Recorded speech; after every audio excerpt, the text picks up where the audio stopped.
வணக்கம். நான் எஸ். சங்கர், ராமேஸ்வரம் 8வது வார்டு நகர்மன்ற உறுப்பினராக இருக்கிறேன்.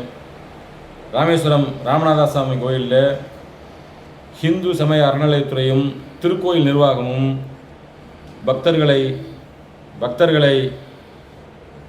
சொல்லனா துயரத்திற்கு ஆட்படுத்தும் வகையில் பிரகாரங்களில் தடுப்பு வேலிகள் அமைத்தும் தட்சிணாமூர்த்தி சப்தகன்னிகள் தரிசனம் செய்ய விடாமலும் 3ஆம் பிரகாரத்தை உலகின் தலைசிறந்த கட்டுமான பணியான அந்த 3ஆம் பிரகாரத்தை பக்தர்களை பார்க்க விடாமலும் அனைத்து சன்னதிகளிலும் அர்ச்சகர்கள் நியமிக்காததால் அனைத்து கால பூஜைகளும் நடைபெறாமல் இறைவனை நிந்தித்தும் அங்கு வரக்கூடிய பக்தர்களை தரக்குறைவான வார்த்தைகளாலும் அநாகரிகமாகவும் நடந்து கொண்டு ஹிந்து மக்கள் கோவிலுக்கே செல்வதை இந்த இந்து சமய அறநிலைத்துறையும் ராமேஸ்வரம் திருக்கோயில் நிர்வாகமும் விரும்பவில்லையோ என்ற சந்தேகம் எழுகிறது.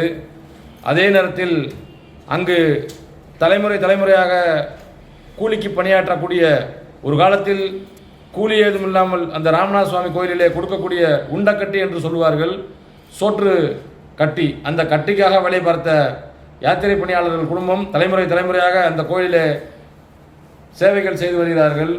அவர்களுக்கு தீர்த்தமூற்றக்கூடிய இரவை கூலியை கூட 2 மாத காலமாக வழங்காமல் இந்த இந்து சமய அறநிலையத்துறையும் திருக்கோயில் நிர்வாகமும் சீரழித்து கொண்டிருக்கிறது. அங்கு கோவிலுக்கு செல்வதற்கே ஒரு உரிய சூழ்நிலை இல்லாமல் அனைவரும் பிரதோஷ காலங்களில் ராமநாத சுவாமி கோயிலிலே சாமி கும்பிடாமல் சங்கர மடத்திலும் வெளியில் இருக்கக்கூடிய சிவாலயங்களிலும் சென்று வழிபடக்கூடிய ஒரு சூழ்நிலை இருக்கிறது. சேதுமாதவர் சன்னதி மற்றும் பைரவர் சன்னதிக்கு செல்லும் பாதை முற்றிலுமாக அடைக்கப்பட்டு அந்த கோயில் திறக்கப்படாமலே உள்ளது. அங்கு அபிஷேகம் நடைபெறவில்லை, எந்த பூஜையும் நடைபெறவில்லை. அதே போல கோயில் பிரகாரத்தில் இருக்கக்கூடிய நாயன்மார்கள் சிலையாகட்டும், அனைத்து சன்னதிகளிலும் எந்த விதமான பூஜையும் நடைபெறுவதில்லை.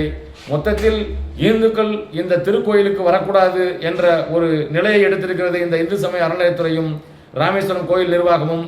இதை நகர் பாரதிய ஜனதா கட்சியின் சார்பில் வன்மையாக கண்டிப்பதோடு இதற்கு உரிய நடவடிக்கை எடுக்க வேண்டுமாயும், அவ்வாறு எடுக்கவில்லை என்றால் இது வருகின்ற 5/1/2026 அன்று அஇஅதிமுக உள்ளிட்ட தேசிய ஜனநாயக கூட்டணியின் அனைத்து கட்சிகளையும் இணைத்து மாபெரும் கண்டன ஆர்ப்பாட்டம் நடத்துவதென்றும் முடிவு செய்திருக்கிறோம்.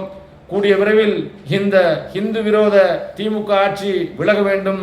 ஹிந்து மக்களும் அனைத்து மக்களும் சமமாய் மதச்சார்பில்லாமல் என்று சொல்வதை விட மத இணக்கத்தோடு வாழ வேண்டும் என்று அனைவரும் கேட்டுக்கொண்டு விடைபெறுகிறேன்.